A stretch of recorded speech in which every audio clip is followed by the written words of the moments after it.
Kajing persang ban penbet renti ya ki constituency jong Khasi Hills Autonomous District Council da ka bapnya hap na kajing don ki dong tap vote menta ka wanra kajing keli ya ka sarkar jela lingba ka tanat District Council Affairs la ka donjing tmu ban penjelan ya ka election KHADC ka bari ban long House Nam Arja Apusau ban 1 Kumsi benta na kane kajing tmu ka council kala thau da ka delimitation committee but ya ka notification la dap ban penmi ha ka arpau tarik risau Arja Arpulai Ya kani ka notification la penmi hadin ka jingyo jing menjur na ulat ka jela Meghalaya upagu chauhan halor ka jing tarwa badangshan na ka council U chairman ka delimitation committee ude unong bishar barim jonga KHADC u Dr. Starwell Khars Imli bat ki dekhot pat kilong u MLA barim u Dr. S Loniak Marbanyang u professor kanihu u Dr. DRL Nonglan bat ko kong ar merbo nong hikai school barim U secretary barim ka KHADC u ba monsoon kharkrang ulasha thungkum u member secretary jonga committee kat kumki kendon traikam ke delimitation committee kan penlong ya ke jingya lang sengap pat ba haki jaka baper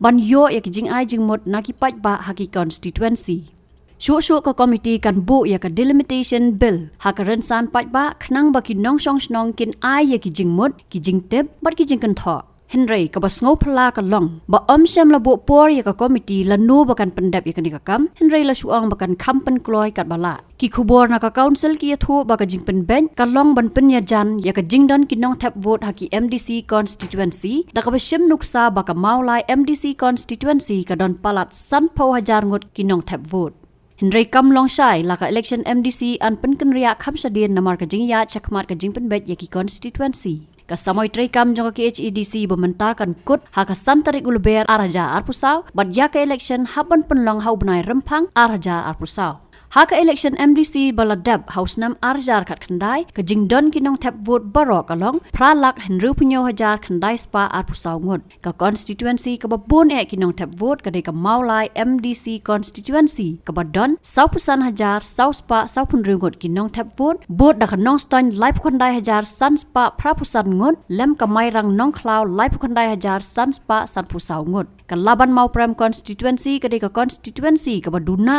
kinong tap vote kata tangkhat arajar khandai spa san phulai ngot Andy, your wife has been sitting there. She has been ready for a while now. Go for the test. I'm already watching the test, Mom. Son, it is important to take this test at the earliest.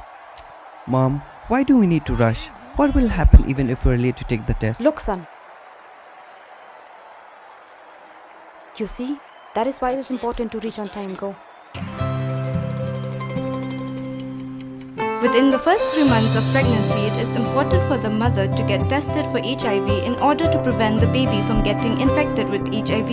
so that the mother and the baby can live a healthy and long life. Earlier the checkup. Healthy life confirmed. Get yourself tested for HIV during your first pregnancy checkup.